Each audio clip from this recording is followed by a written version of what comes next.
কালিভিটি area বিশেষকৈ খাচী সম্প্ৰদায়সকলৰ আগতে আমাক ভোট দিয়া নাই।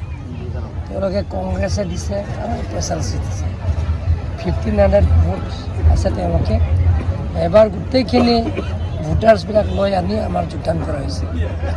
আৰু ইয়াত আজি ব্লক কংগ্ৰেছৰ সভাপতিও যোগদান কৰিলে আৰু মণ্ডল কংগ্ৰেছৰ জেনেৰেল ছেক্ৰেটাৰীও ইয়াত যোগদান কৰিছে।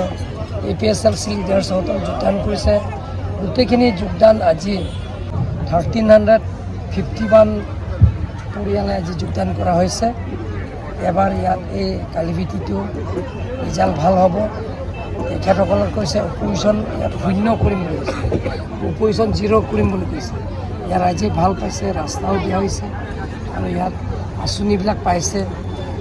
ৰেচন কাৰ্ডৰ পৰা আৰম্ভ কৰি অৰুণোদয়ৰ পৰা আৰম্ভ কৰি PMFI ঘৰৰ পৰা আৰম্ভ কৰি চেল্ফ হেল্প গ্ৰুপবিলাকৰ যেতিয়া বিনামূলীয়া টকা 10,000 সেইবিলাকৰ পোৱাৰ পৰা আৰম্ভ কৰি গোটেইখিনি তেওঁলোকে পাইছে।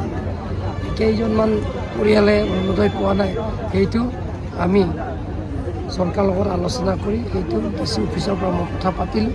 সেই গোটেইখিনিও যিবিলাক নোপোৱা সেই গোটেইখিনি পাব। নিৰ্বাচনৰ পূৰ্বে বিৰোধী এক প্ৰকাৰ চাফা হৈছে বুলি ভাবে নেকি আপুনি? আপোনালোকে দেখা পাইছে, আপোনালোকে গৈ আছে। কালিওতো ডিলাইত যোগদান কৰিব। এটা সমষ্টিত আটাইতকৈ কম হ'লে 10 বাৰ 15 বাৰ 16 বাৰ যোগদান কৰিছে। কালিওতো ডিলাই যোগদান কৰা হ'ব। পৰহিওতো আমাৰ নীলি কনষ্টিটুৱেঞ্চি আকৌ বৰপুং তাৰপুং যোগদান হ'ব। এনেধৰণৰ কণ্টিনিউ যোগদান কাৰ্যসূচীতে আছে, বেলেগ নহয়। বেলেগ দলৰ পৰা আহি আমাৰ BJP দলৰ যোগদান কৰা কাৰ্যসূচীতে আছে।